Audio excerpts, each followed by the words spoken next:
यदि आप हैं इंग्लिश लवर्स और आपको इंग्लिश के क्विज सॉल्व करने में मज़ा आता है तो यह फिल इन द ब्लैंक का सेशन आपके लिए है, जिसमें आप चेक कर सकते हैं कि how much you know about English. तो आइए शुरू करते हैं। उससे पहले आपसे एक रिक्वेस्ट है, यदि आप इस चैनल पर पहली बार आए हैं तो कृपया इस चैनल को जरूर सब्सक्राइब कर लें और अपने दोस्तों को शेयर करना ना भूलें, क्योंकि हम हर बार लेकर के आते रहते हैं ऐसे ही एडवांस टॉपिक। तो आइए शुरू करते हैं। पहला सेंटेंस है ही इज कमिंग फ्रॉम, फिर खाली जगह दिया हुआ है साउथ, मतलब कि वह दक्षिण से आ रहा है। इसमें आपको बताना है कि आर्टिकल ए एंड द, इसमें से कौन सा आर्टिकल सही है। तो जल्दी से हमें अपने आंसर कमेंट बॉक्स में कमेंट करिए। तो चलिए हम आपको आंसर बताते हैं। सेंटेंस के लास्ट में देखें, यहाँ लिखा हुआ है साउथ, जो ये डायरेक्शन की बात करता है। तो हम लोग अच्छी तरह से जानते हैं कि डायरेक्शंस के पहले द का यूज होता है, अतः यहाँ पर राइट ऑप्शन हो जाएगा द, और अभी पूरा सेंटेंस हो जाएगा he is coming from the south. है ना आसान। अब अगला सेंटेंस देखें। अगला सेंटेंस लिखा हुआ है शी गोज टू टेम्पल, फिर खाली जगह दिया हुआ है 10 o'clock। इसका मतलब हो जाएगा कि वह 10 बजे मंदिर जाती है। इसमें ऑप्शन दिया हुआ है इन, बाई और एट। इसमें आपको बताना है कि टाइम के पहले कौन सा प्रीपोजिशन यूज होता है, इन, बाई या फिर एट। तो चलिए आपको हम आंसर बता देते हैं। यदि आपने प्रीपोजिशन पढ़ा होगा अच्छे से तो आपको जानकारी होनी चाहिए। वैसे आप जान लीजिए कि टाइम से पहले हमेशा हम लोग एट का यूज करते हैं। तो यहाँ पे राइट ऑप्शन हो जाएगा एट, और अब ये पूरा सेंटेंस हो जाएगा she goes to temple at 10 o'clock। अब अगला सेंटेंस देखें। अगला सेंटेंस लिखा हुआ है द पुलिस, फिर खाली जगह दिया हुआ है अरेस्टेड द थिप, मतलब कि पुलिस ने चोर को पकड़ लिया। इसमें ऑप्शन दिया हुआ है हैज और हैव।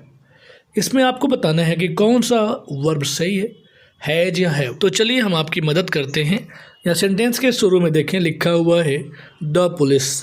तो पहले ये जानना पड़ेगा, समझना पड़ेगा कि पुलिस सिंगुलर नंबर है या प्लूरल है। तो हम आपको बता दें कि पुलिस प्लूरल नंबर है। तो हम लोग अच्छी तरह से जानते हैं कि जब सब्जेक्ट हमारा प्लूरल होता है तो वर्ब भी प्लूरल होना चाहिए, अतः यहाँ पर राइट ऑप्शन हो जाएगा हैव, और अब ये पूरा सेंटेंस हो जाएगा the police have arrested the thief. आशा है आपको ये वीडियो काफ़ी पसंद आ रहा होगा। अब आइए अगला सेंटेंस देखते हैं। अगला सेंटेंस है फिजिक्स, फिर खाली जगह दिया हुआ है अ डिफ़िकल्ट सब्जेक्ट, मतलब कि भौतिक विज्ञान एक कठिन विषय है। इसमें ऑप्शन दिया हुआ है एज और आर। इसमें आपको बताना है कि कौन सा ऑप्शन सही होगा। तो सेंटेंस के शुरू में देखें, लिखा हुआ है फिजिक्स। इसे आपको तय करना है कि यह सिंगुलर है या प्लूरल। लास्ट में यस देख करके कन्फ्यूज ना होइए, यह एक सिंगल विषय का नाम है, यह सिंगुलर सब्जेक्ट हो जाएगा और सिंगुलर के साथ में हमारा वर्ब लग जाएगा इज, और इस तरह से यह पूरा सेंटेंस हो जाएगा physics is a difficult subject. अब अगला सेंटेंस देखें, यहाँ लिखा हुआ है नो न्यूज, फिर खाली जगह दिया हुआ है गुड न्यूज, मतलब कि कोई समाचार अच्छा नहीं होता है। इसमें ऑप्शन दिया हुआ है इज और आर। इसमें आपको बताना है कि कौन सा ऑप्शन सही होगा। तो ज़रा दिमाग के घोड़े दौड़ाइए और बताइए इसमें इज लगेगा या आर लगेगा। तो जैसा कि हम लोग जानते हैं सेंटेंस के सब्जेक्ट के अनुसार वर्ब का यूज होता है। तो सब्जेक्ट हमारा यहाँ पर न्यूज है, जो देखने में प्लूरल लग रहा है लेकिन वास्तव में यह सिंगुलर है। तो सब्जेक्ट सिंगुलर होने के कारण वर्ब भी सिंगुलर प्रयोग होगा, अतः यहाँ पर राइट ऑप्शन हो जाएगा इज, और अब ये पूरा सेंटेंस हो जाएगा no news is good news. अब अगला सेंटेंस देखें। अगला सेंटेंस है द पोएट एंड स्कॉलर, फिर खाली जगह दिया हुआ है डेड। इसका मतलब हो गया कि कवि और विद्वान मर गए हैं। इसमें ऑप्शन दिया हुआ है इज और आर।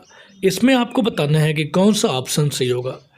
जैसा कि हमने अभी आपको बताया कि सेंटेंस के सब्जेक्ट के अनुसार वर्ब का यूज होता है। तो सेंटेंस के शुरू में देखें, यहाँ लिखा हुआ है द पोएट एंड स्कॉलर। ये दोनों आपको बताना है कि सिंगुलर है या प्लूरल है। तो हम आपको बता दे रहे हैं ये दोनों लोग एक ही इंसान को रिफ़र करते हैं, एक ही इंसान के बारे में बता रहे हैं। अगर यह यहाँ पर लिखा होता the poet and the scholar, तब ये दो अलग अलग लोग होते और तब यह प्लूरल हो जाता, लेकिन अभी यह यहाँ पर सिंगुलर है, इसलिए यहाँ पे राइट ऑप्शन हो जाएगा इज, और अब ये पूरा सेंटेंस हो जाएगा the poet and scholar is dead. आशा है आपको समझ में आया होगा। अब अगला सेंटेंस देखें। अगला सेंटेंस लिखा हुआ है वन शुड डू, फिर खाली जगह दिया हुआ है ड्यूटी। इसका मतलब हो गया कि हर किसी को अपना काम करना चाहिए। अब इसमें अपना का मीनिंग क्या होगा?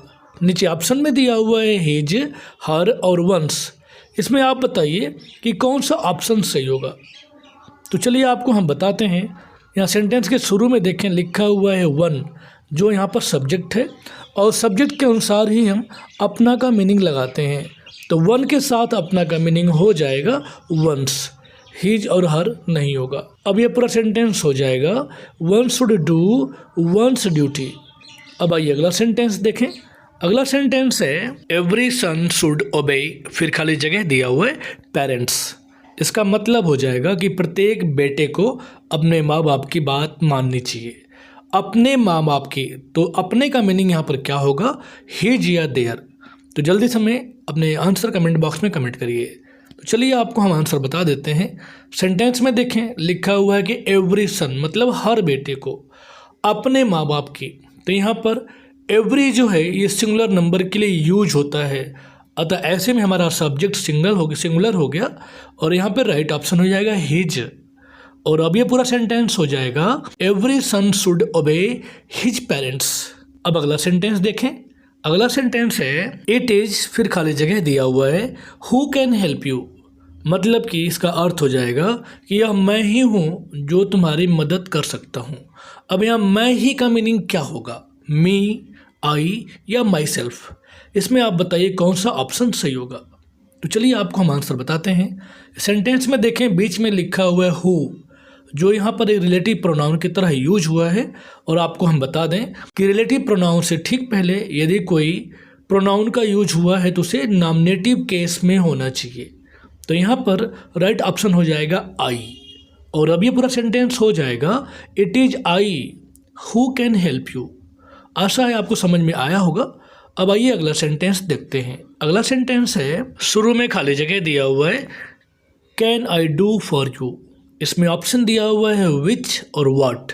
इसमें आपको बताना है कि कौन सा ऑप्शन सही होगा।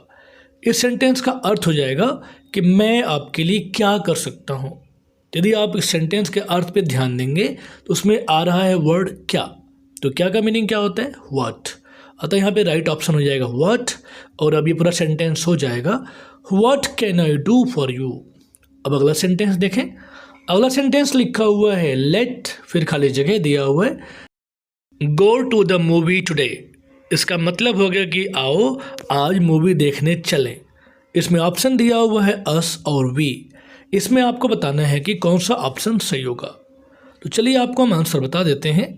हम लोग जानते हैं अच्छी तरह से कि लेट के साथ में हमेशा ऑब्जेक्टिव फॉर्म लगता है।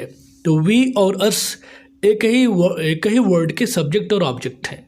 तो यहाँ पर लेट के साथ में ऑब्जेक्टिव फॉर्म लगता है, इसलिए यहाँ पे राइट ऑप्शन हो जाएगा अस।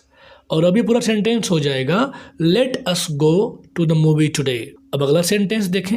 अगला सेंटेंस लिखा हुआ है शी इज द, फिर खाली जगह दिया हुआ है ऑफ द टू। इसमें ऑप्शन दिया हुआ है वाइजर और वाइजेस्ट। इसमें आप बताइए कि कौन सा ऑप्शन सही होगा। इस सेंटेंस का अर्थ हो जाएगा कि वह उन दोनों में से ज़्यादा बुद्धिमान है। तो जल्दी से बताइए हमें कौन सा ऑप्शन सही होगा।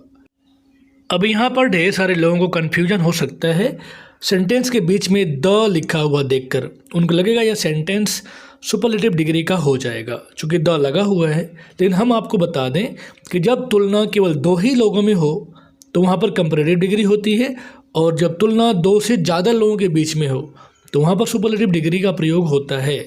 यहाँ पर फिलहाल लास्ट में लिखा हुआ है ऑफ द टू, मतलब दो ही लोग हैं। तो ऐसे में यहाँ पे राइट ऑप्शन हो जाएगा वाइजर, न कि वाइजेस्ट। और अभी पूरा सेंटेंस हो जाएगा she is the wiser of the two. आशा है आपको आज का वीडियो काफ़ी पसंद आया होगा। तो ऐसे ही एडवांस टॉपिक से रिलेटेड वीडियो देखने के लिए इस चैनल को जरूर सब्सक्राइब कर लीजिए। फिर मिलते हैं आपसे किसी नए एडवांस टॉपिक के साथ, तब तक के लिए धन्यवाद।